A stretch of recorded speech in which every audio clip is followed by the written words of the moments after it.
Friends எல்லோருக்கும் வணக்கம். Sun Sanghis kitchen சேனலில் இன்றைக்கி நாம் என்ன ரெசிபி பார்க்கலான்ட்டு பார்த்தா பாகற்காய் தொக்குங்க. பாகற்காய் தொக்கு தயிர் சாதத்தோடு தொட்டு சாப்பிடும்போது உண்மையிலேயே ரொம்ப டேஸ்ட்டாக இருக்குங்க. எல்லாருக்குமே இந்த டேஸ்ட் பிடிக்குங்க. நம்ம பாகற்காய் தொக்கு செஞ்சு முடிச்சதுக்கப்புறமா இந்த மாதிரி பாட்டிலில் ஸ்டோர் பண்ணி எண்ணெய் இந்த மாதிரி மேலே தெரிகிற அளவுக்கு வச்சுருந்தோன்னா ரொம்ப நாள் யூஸ் பண்ணலாங்க.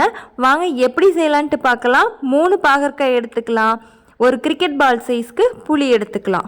இப்போ பாகற்காவை நாம் உள்ளே இருக்கிற விதையை எடுத்துட்டு குட்டி குட்டி பீஸாக நாம் கட் பண்ணி இந்த மாதிரி எடுத்துக்கலாம். இப்போ கட் பண்ண பீஸெல்லாம் ஒரு பாத்திரத்தில் சேர்த்திட்டு கொஞ்சமாக உப்பு சேர்த்திக்கலாம். உப்பு சேர்த்திட்டு இப்போ பாகற்காய் பீஸை நல்லா கிளறி விட்டுக்கலாம். உப்பு எல்லா பீசஸோடையும் கலக்கிற அளவுக்கு கலந்து விட்டுடலாம். இது அப்படியே ஒரு அரை மணி நேரம் அப்படியே வச்சிடலாம், இருக்கட்டும். அடுத்து இது செய்கிறதுக்கு நம்ம பாகற்காய் தொக்கு செய்ய தேவையான பொருள் என்னன்னு பார்த்துடலாம். ஃபஸ்ட்டு உப்பு எடுத்து வச்சுருக்கோம். இப்போ அந்த புளியை நம்ம ஊற வச்சுருக்கோம். அடுத்து பாகற்காய் நாம் உப்பு போட்டு ஊற வச்சுருக்கோம் ஒரு அரை மணி நேரம். அடுத்து பெருங்காயம் எடுத்து வச்சுருக்கோம். வரமிளகாய் எடுத்து வச்சுருக்கோம். வெந்தயம், வெல்லம், நல்லெண்ணெய். இப்போ எல்லா பொருளையும் எடுத்து வச்சிட்டோம் ரெடியாக. இப்போ நம்ம பாகற்காய் ஒரு அரை மணி நேரம் ஊற வச்சுருந்தோம் இல்லையா, அதை எடுத்து பார்க்கலாம். அரை மணி நேரம் ஆயிடுச்சு. பாகற்காய் பீஸ் எடுத்து நம்ம கையில் இப்படி வச்சு நசுக்கி பிழிஞ்சோன்னா அந்த தண்ணி வெளியில் வரும். பாகற்காய் பீஸ்குள்ளே இருக்கிற தண்ணி நசுங்கி வெளியில் வரும். இப்போ அந்த மாதிரி நசுக்கி தான் எடுத்துக்க போகிறோம். இப்போ அடுப்பு ஆன் பண்ணி பாத்திரத்தை வச்சு நல்லெண்ணெய் ஊற்றிக்கலாம். இதுக்கு நம்ம முழுக்க நல்லெண்ணெய் தான் யூஸ் பண்ண போகிறோம். பாகற்காய் பீஸை இந்த மாதிரி நசுக்கி பிழிஞ்சு இப்போ அந்த எண்ணெயில் சேர்த்திக்க போகிறோம். எல்லா பாகற்காய் பீஸையும் இதே மாதிரியே நாம் இறுக்கி பிழிஞ்சு அந்த சாறை எடுத்துட்டு தான் நாம் பாகற்காவை எண்ணெயில் சேர்த்தி நல்லா வேக வச்சு எடுத்துக்க போகிறோம். எல்லா பாகற்காவையும் ஃபஸ்ட்டு நாம் பிழிஞ்சிக்கலாம். கையே நல்லா வலிக்கும், இருந்தாலும் நல்லா பிழிஞ்சு கொஞ்ச நேரம் எடுத்துட்டோன்னா அந்த கசப்பு எல்லாமே பாருங்கள், தண்ணி எவ்வளோ தண்ணி, கசப்பு தண்ணி எல்லாம் தனியாக வந்துடுச்சு. இல்லைன்னா கொஞ்சம் பாகற்காய் தொக்கு கசப்பாக இருக்கும். இதுலேயே இப்போ தேவையான அளவு கசப்பு இருக்கும் வெந்தயம் சேர்க்கறதுனால. இப்போ பாகற்காய் பீசஸை நாம் நல்லெண்ணெயிலேயே நல்லா தண்ணி சேர்க்கக்கூடாது, அப்படியே ஃப்ரை பண்ணி எடுத்து வச்சுக்கலாம். அது வெந்துட்டுருக்கட்டும்.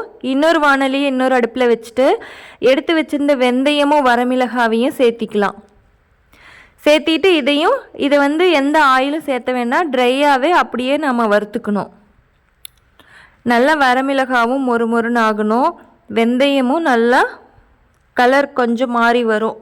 மாறிடுச்சுனாவே நல்லா வறுபட்டுருச்சுன்னு எடுத்துடலாம். நல்லா கிளறிட்டே இருக்கலாம். இப்போ பாகற்காவையும் அப்படியே நம்ம கிளறி விட்டுக்கலாம். வெந்தயத்தையும் வரமிளகாவையும் மறுபடியும் கிளறிக்கிட்டே இருக்கலாம், இல்லைன்னா தீஞ்சிரும். வெந்தயம் அடியில் இருக்கிறதெல்லாம் அப்புறம் கருப்பாக இருக்கும், பாதி வெந்தயம் கலர் மாறி இருக்கும். வெந்தயமும் வரமிளகாவும் பாருங்கள் வறுபட்டுருச்சு. அடுப்பு ஆஃப் பண்ணிட்டா அது ஆறிட்டு இருக்கட்டும். இப்போ பாகற்காவை கொஞ்சம் நேரம் வணக்கிடலாம். நல்லா கலர் மாறி சுருங்கி வரும், அது வரைக்கும் நாம் வணக்கிக்கலாம். வணக்கிட்டோன்னா அடுப்பு ஆஃப் பண்ணிவிட்டு அதையும் ஆற வச்சிடலாம். இப்போ வெந்தயமும் வரமிளகாவையும் நாம் ஆற வச்சுருந்தோம்ல, அதை மிக்சி ஜாரில் சேர்த்திக்கலாம். அடுத்து புளியும் நல்லா கெட்டியாக கரைச்சி எடுத்துக்கலாம். இப்போ மிக்சி ஜாரில் வெந்தயம் வரமிளகாய் சேர்த்திட்டு பெருங்காய பொடியையும் அது கூடயே சேர்த்திட்டு ட்ரையாகவே நாம் இதை அரைச்சிட்டு வந்துடலாம். ட்ரையாக அரைச்சிட்டு வந்தாச்சு. இப்போ இது கூடவே நாம் பாகற்காய் வறுத்து வச்சுருந்தோம்ல நல்லெண்ணெயில், அதையும் இது கூடவே சேர்த்திக்க போகிறோம். சேர்த்திட்டு நாம் புளியை கெட்டியாக கரைச்சி வச்சுருந்தோம்ல, அதை சேர்த்தி நல்லா கொரகொரப்பாக இந்த மிக்சி ஜார்லேயே அரைச்சிக்கலாம். ரொம்ப நைஸாக அரைக்க வேண்டாம், புளி தண்ணி ஊற்றி தான் நல்லா கொரகொரப்பாக அரைச்சிக்கலாம். இந்த பதத்தில் அரைச்சோன்னா போதும். இப்போ அடுப்பு ஆன் பண்ணிக்கலாம். பேன் வச்சுட்டு நல்லெண்ணெய் சேர்த்திக்க போகிறோம். நல்லெண்ணெய் தான் இதுக்கு முழுக்க யூஸ் பண்ண போகிறோம். 1/4 லிட்டர் அளவுக்கு நம்ம நல்லெண்ணெய் சேர்த்திக்க போகிறோம். எண்ணெய் சூடானதையும் கடுகு சேர்த்திக்கலாம். கடுகு நல்லா பொரிஞ்சு வந்ததையும் நம்ம கருவேப்பிலை சேர்த்திக்கலாம். இப்போ நம்ம அரைச்சி வச்சுருந்தோம்ல பாகற்காவை இது கூடயே சேர்த்திக்க போகிறோம்.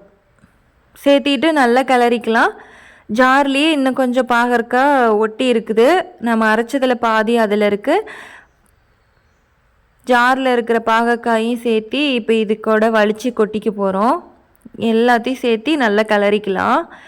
இப்போ நல்லெண்ணெய் வந்து பாகற்காயை விட்டு தெளிஞ்சு மேலே தெரியும், அந்தளவுக்கு கொதிக்கணும். நல்லா கொதித்து வந்ததுனாவே எண்ணெய் தெளிஞ்சு மேலே வந்திருக்கும் பிரிஞ்சு. இந்த பதத்தில் தான் நாம் வெந்ததுக்கப்புறமா இப்போ வெல்லத்தை சேர்த்திக்க போகிறோம். பாகற்காய் வெந்ததுக்கப்புறம் எண்ணெய் தெளிஞ்சு மேலே வந்துருந்துன்னா தான் வெல்லத்தை சேர்த்திக்க போகிறோம். வெல்லம் சேர்த்திட்டு நல்லா கிளறி விட்டுக்கலாம். இதுவும் கொஞ்ச நேரம் நல்லா கொதிக்கணும். நல்லா கொதித்து வரட்டும், கிளறிட்டே இருக்கலாம். இப்போ வந்து நாம் இதில் எல்லா சுவையும் கலந்து இருக்குது, அறுசுவை உணவுன்னு இதை சொல்லலாம். இப்போ இதுக்கு தேவையான அளவு நம்ம உப்பு சேர்த்திக்க போகிறோம். புளிப்பு, காரம், இனிப்பு எல்லா சுவையும் இதில் இருக்குது, கசப்பு எல்லாம் இருக்குது. இப்போ உப்பு சேர்த்திக்கிட்டு இதில் வந்து உப்பு நிறைய சேர்த்துனா தான் டேஸ்ட்டு நல்லா கிடைக்கும். நிறையானா கசக்கிற அளவுக்கு போட்டுறாதீங்க, நல்லா தேவையான அளவுக்கு உப்பு போடுங்க. அந்தளவுக்கு சேர்த்தும் போது தான் நம்மளுக்கு டேஸ்ட்டு நல்லா கிடைக்கும். இனிப்பு, புளிப்பு, காரம், கசப்பு, உவர்ப்பு எல்லா டேஸ்ட்டும் இதில் இருக்குது.